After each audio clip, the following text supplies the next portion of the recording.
हाय, आपके साथ मैं हूँ Surabhi Sharma. India TV YouTube channel subscribe करिए, बेल आइकन दबाएं।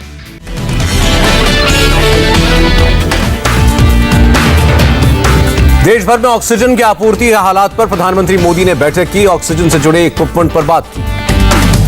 बैठक में प्रधानमंत्री मोदी का बड़ा फैसला, 3 महीने तक ऑक्सीजन और उससे जुड़े इक्विपमेंट पर नहीं लगेगी बेसिक कस्टम ड्यूटी और हेल्थ सेस। कोरोना से जुड़े सभी वैक्सीन पर 3 महीनों तक नहीं लगेगी बेसिक कस्टम ड्यूटी, प्रधानमंत्री ने फैसला किया। ऑक्सीजन एक्सप्रेस के जरिए तेजी से हो रही आपूर्ति, 24 घंटे में 150 टन ऑक्सीजन नासिक और लखनऊ ट्रांसपोर्ट की गई। दिल्ली में ऑक्सीजन की कमी पर बोले केंद्रीय स्वास्थ्य मंत्री डॉक्टर हर्षवर्धन, मांग से ज्यादा ऑक्सीजन दी जा रही है। डॉक्टर हर्षवर्धन ने कहा, दिल्ली सरकार ऑक्सीजन का डिस्ट्रीब्यूशन ठीक से नहीं कर रही। ऑक्सीजन की आपूर्ति व्यवस्था देश और विदेश दोनों से की जा रही है। डॉक्टर हर्षवर्धन ने जानकारी दी। स्वास्थ्य मंत्री का बयान, 50,000 मीट्रिक टन ऑक्सीजन के लिए अंतर्राष्ट्रीय टेंडर निकाले गए।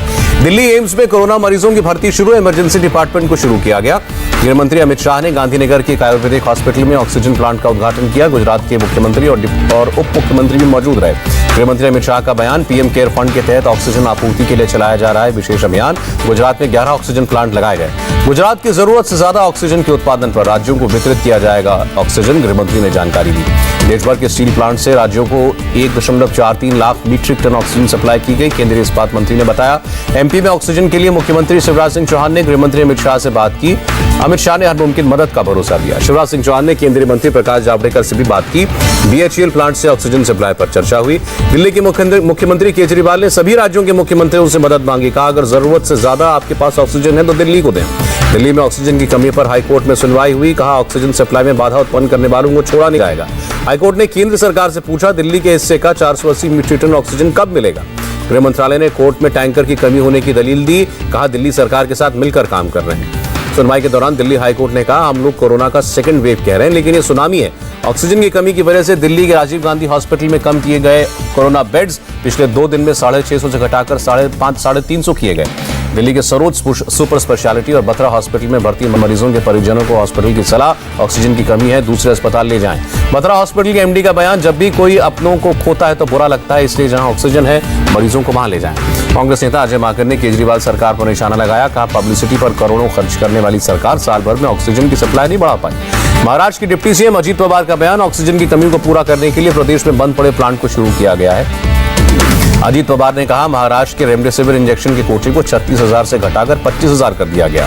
महाराष्ट्र में 16 ऑक्सीजन प्लांट लगाएगी बीएमसी, 1 महीने में तैयार होंगे प्लांट। 12 सरकारी अस्पतालों में 16 ऑक्सीजन प्लांट बनेंगे, 43 मीट्रिक टन ऑक्सीजन का उत्पादन होगा। पंजाब के मुख्यमंत्री अमरिंदर सिंह का फैसला, राज्य में स्टील और लोहे के प्लांट्स को बंद करने का निर्देश। अमृतसर में एक निजी अस्पताल में ऑक्सीजन की कमी से 6 मरीजों की मौत। सिंगापुर से पश्चिम बंगाल के पानागढ़ पहुंचा 4 ऑक्सीजन कंटेनर्स, एयरफोर्स के विमान से आए कंटेनर। एयरफोर्स का C-17 ग्लोब मास्टर विमान ऑक्सीजन के लिए सिंगापुर पहुंचा। ग्लोब मास्टर 4 कंटेनर ऑक्सीजन लेकर पश्चिम बंगाल के पानागढ़ पहुंचेगा। केंद्रीय स्वास्थ्य मंत्री डॉक्टर हर्षवर्धन ने Sardar Patel Covid care centre का दौरा किया। देश में कोरोना का नया रिकॉर्ड, एक दिन के अंदर 3,46,000 से ज्यादा लोग कोरोना संक्रमित। 24 घंटे में 2,624 मौतें, 25.5 लाख से ज्यादा लोगों का इलाज चल रहा है। गुजरात की deputy CM Nitin Patel corona संक्रमित हुए, सरकारी अस्पताल में भर्ती हुए। प्राइस विवाद के बीच सीरम इंस्टीट्यूट का बयान, वैक्सीन का सीमित हिस्सा प्राइवेट अस्पतालों को 600 रुपए प्रति डोज दिया जाएगा। सीरम इंस्टीट्यूट ने कहा, बाकी वैक्सीन के मुकाबले कोविशील्ड वैक्सीन की कीमत काफी कम। केंद्रीय स्वास्थ्य मंत्रालय ने जारी किया बयान, भारत सरकार की तरफ से राज्यों को फ्री में दी जा रही है कोरोना वैक्सीन। केंद्रीय मंत्री नितिन गडकरी ने लिया वैक्सीन का दूसरा डोज, नागपुर एम्स में टीका लगवाया। अपने मुखपत्र सामना में शिवसेना ने मोदी सरकार पर निशाना लगाया। कहा, अच्छे दिन का वादा करके देश को कोरोना और मौत के नरक में झोंक दिया। कोरोना की वजह से एम्स ने INI CET PG प्रवेश परीक्षा स्थगित की। कोरोना के बढ़ते मामलों के चलते फैसला। ऑस्ट्रेलियाई प्रधानमंत्री स्कॉट मॉरिसन का बयान, संकट की घड़ी में भारत के साथ है, वैश्विक चुनौती का मिलकर सामना करेंगे। यूपी के मुख्यमंत्री योगी आदित्यनाथ ने अपने अधिकारियों के साथ बैठक की, कोरोना के हालात का जायजा लिया।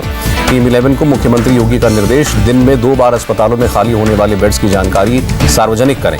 योगी बोले, रेमडेसिविर और अन्य जरूरी दवाओं की आपूर्ति बढ़ रही है, मांग के हिसाब से कंपनियों को और डिमांड भेजी जाए।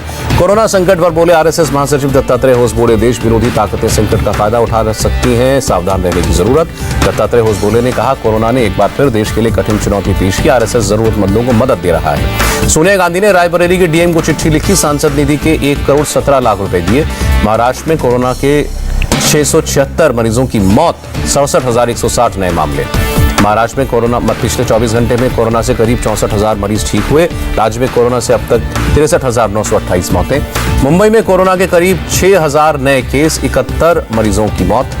नागपुर में 24 घंटे में 7,000 से ज्यादा नए कोरोना केस, 82 मरीजों की जान गई। यूपी में कोरोना से 38,055 नए मामले आए, एक दिन में 223 मौतें। बिहार में 24 घंटे में 12,359 मरीज मिले, राज्य में करीब 82,000 एक्टिव केस। राजस्थान में कोरोना के रिकॉर्ड केस, 15,355 नए मामले, 74 मौतें। एक दिन के अंदर गुजरात में 14,097 नए केस आए, 152 मरीजों ने दम तोड़ा। अहमदाबाद में सबसे ज्यादा 5,683 केस, सूरत में 2,686 मामले। कर्नाटक में कोरोना की डराने वाली रफ्तार, एक दिन में करीब 30,000 केस आए, 208 मरीजों की मौत हुई। कर्नाटक में कोरोना के 2,34,000 से ज्यादा पॉजिटिव केस, एक्टिव केस, 14,000 से ज्यादा मरीजों की हुई मौत। केरल में 26,685 नए मरीज मिले, 25 लोगों की जान गई। तमिलनाडु में कोरोना से फिर 14,000 से ज्यादा लोग संक्रमित, 80 मौतें। आंध्र प्रदेश में एक दिन में 11,698 नए मामले, 37 की मौत। उत्तराखंड में एक गवर्नमेंट नर्सिंग कॉलेज में कोरोना विस्फोट, 93 छात्र छात्राएं पॉजिटिव। उत्तराखंड में कोरोना के 5,084 नए मामले, 81 मौतें। जम्मू कश्मीर में 2,030 नए केस, 24 घंटे में 15 मौत। गोवा में कोरोना की रफ्तार बढ़ी, 1,540 नए केस, 24 घंटे में 17 मौतें। महाराष्ट्र के ठाणे में अस्पताल में बेड दिलवाने के नाम पर हजारों रुपए लेने वाले एक गैंग का भांडाफोड़, गिरफ्तार 5 लोगों में एक डॉक्टर भी है। ठाणे के ग्लोबल अस्पताल के आईसीयू बोर्ड में बेड दिलवाने के नाम पर रुपए मांगते थे, मरीजों को रिश्तेदारों से 1 से 2 लाख रुपए तक लेते थे। महाराष्ट्र के जवतमाल से हैरान करने वाली तस्वीर, शराब नहीं मिलने पर कुछ लोगों ने सैनिटाइजर पिया। सैनिटाइजर पीने वाले लोगों को अस्पताल में भर्ती किया गया, 5 की मौत। राजस्थान के डूंगरपुर में थाने में महिला कांस्टेबल की हल्दी रस्म, छुट्टी न मिल पाने की वजह से पुलिस स्टेशन में हुई सेरेमनी। गुजरात के सूरत से कोरोना वॉरियर ने पेश मिसाल, 4 महीने की प्रेग्नेंट नर्स नैन्सी रोजा रखकर भी लगातार मरीजों की देखभाल कर रही है। हरियाणा में 18 साल से ज्यादा उम्र के लोगों को सरकारी अस्पतालों में फ्री टीका लगेगा, 28 अप्रैल से शुरू होगा रजिस्ट्रेशन। तेलंगाना में सभी लोगों को लगेगा फ्री कोरोना टीका, मुख्यमंत्री केसीआर ने ऐलान किया। ले पहुंचाई गई कोरोना टेस्टिंग के सैंपल को स्टोर करने वाली मशीन, चीनों के हेलीकॉप्टर की ली गई मदद। तमिलनाडु सरकार ने कोरोना को लेकर लॉकडाउन की नई गाइडलाइन जारी की, शादी समारोह में अधिकतम 50 मेहमान शामिल हो सकेंगे। तमिलनाडु में 26 अप्रैल से ब्यूटी पार्लर, सलून, स्पा और नाई की दुकानें बंद होंगी, सभी धार्मिक स्थल भी बंद रहेंगे। जम्मू कश्मीर में लगाया गया 34 घंटे का कोरोना कर्फ्यू, 26 अप्रैल सोमवार सुबह 6 बजे तक कर्फ्यू के दौरान जम्मू कश्मीर में आवश्यक और आपातकालीन सेवाओं को छूट, सभी बाजार बंद रहेंगे। जम्मू कश्मीर में 18 से 45 साल के लोगों को फ्री में टीका लगेगा, उपराज्यपाल मनोज सिन्हा का ऐलान। सिलचर के एक हॉस्पिटल में बिना कोरोना टेस्ट कराए भागे 98 हवाई यात्री, मामले की जांच जारी। पश्चिमी ऑस्ट्रेलिया में लगाया गया 3 दिन का लॉकडाउन, कोरोना के बढ़ते मामलों की वजह से फैसला। बीजेपी अध्यक्ष जेपी नड्डा वर्चुअली करेंगे बची हुई चुनावी रैलियां, कोरोना की मीटिंग भी वर्चुअली कर रहे हैं नड्डा। बंगाल चुनाव को लेकर मुख्य चुनाव आयुक्त ने बैठक की, प्रचार के दौरान कोरोना नियमों के उल्लंघन पर कड़ी कार्रवाई करने का निर्देश दिया। बीजेपी ने चुनाव आयोग से टीएमसी नेता फिरहाद हकीम की शिकायत की, कहा कोलकाता नगर निगम के सोशल मीडिया पर अब भी लगी है अफीम की तस्वीर। नॉर्थ 24 परगना के नौहाटी में बमबारी की घटना को लेकर बीजेपी में रोष, कार्यकर्ताओं ने नौहाटी पुलिस स्टेशन के बाहर किया प्रदर्शन।